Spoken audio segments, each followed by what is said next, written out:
All right, so as I was saying, we like to make gradual changes so that it's attainable for you. Okay. So I have another handout for you, kind of going along with the diet. Have you heard of MyPlate? No, I have not. Okay. Have you heard of the food pyramid? Well, yeah, back in school. Okay. So the new diagram is MyPlate.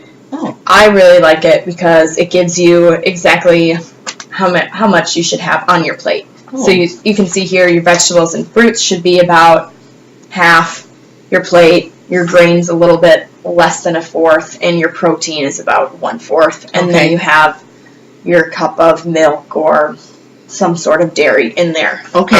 And I really like this one too because it has healthy foods on it. It has some options. It just points out what would go into each one of these categories, which is kind of nice that to know. makes it nice. Exactly, yeah. So I will give you this also just to kind of help out when planning meals, seeing if you have all those components. That can really help keep you accountable. Do you really have to have that many vegetables and fruits every meal? That is every meal, yes. Yeah. Oh, gosh. That's the I'm ideal. lacking. Well, that's all right. That's why we're trying to change it a little bit. At least you recognize that that's not normally how you eat. That's true. So that's definitely the first step there. Okay. So then we're going to go on and we're going to make some goals for you. Okay. So all right. I have this other handout. I like to call them SMART goals, just an acronym. I'll give it to you.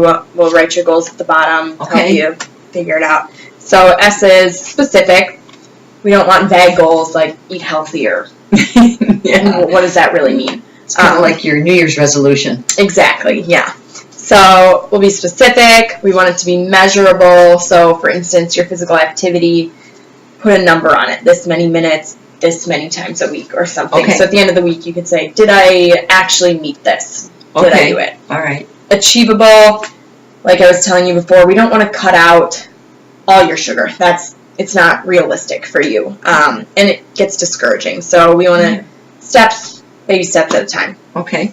Also relevant. We're not going to put you on like a diabetes diet because right, because I don't need that. Exactly, you don't have that. So just relevant to my lifestyle. Exactly. Okay. Yep. And timely. Shorter goals are always better. We don't want a year because it gets long, it gets boring, it's hard to track progress, you get tired of it. Okay. So, yeah. I'd like to start out just for a week with you, and then we can meet again and go back over it. So I'm going to focus on two things, just really increasing your physical activity and decreasing your sugar consumption. And I think balancing those two out, it will give you what you want for weight loss to start out with. So for 1 week, you said that normally you eat candy chocolates throughout the day. That is true. Yeah. I'd like to start and just say, for 1 week, just have dessert after dinner, and that's it.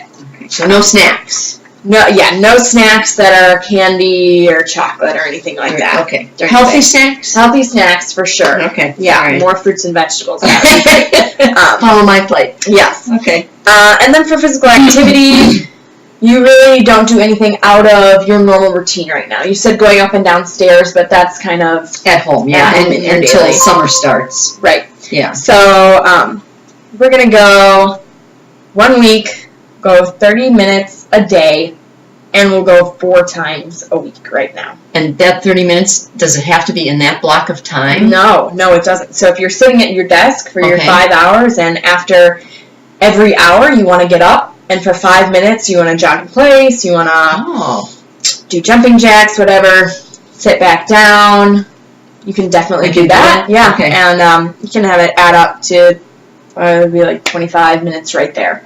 All right, in my 5 hours, yeah. Exactly, okay. Yeah. All right. So, yeah, that would be great. And then, will I be meeting with you again? Yeah, we'll go over it again in a week. Before I let you go, I want to just touch on some barriers for change. Are there anything that you think that, I know you kind of touched on a little bit before, you work from home, you're sitting a lot, but is there anything else that maybe is stopping you right now? Well, we were remodeling, like I said, so Right. that's a problem. Right. My husband's So mom that's is also ill, Okay. and so we've been over there doing that, helping her. Right. So it just hasn't been conducive to, and I suppose that's just how life is, but right now it just hasn't been conducive to, to being able to have time to do that. Exactly. Yeah. So. Yeah. So that's great. It's definitely understandable. Yeah. Why it's a little bit hard for you right now to go out of your way, it seems like, to exercise. So I think just taking time during the day, during your working routine, getting up for 5 minutes here and there.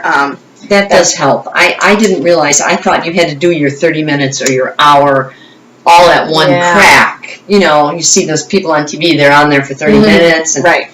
I thought that's how it had to be done. So you get in that mindset, and then you think, geez, maybe I have to do that. Right. But this is definitely more doable. Yeah, absolutely. Exactly. Yeah, so that's great.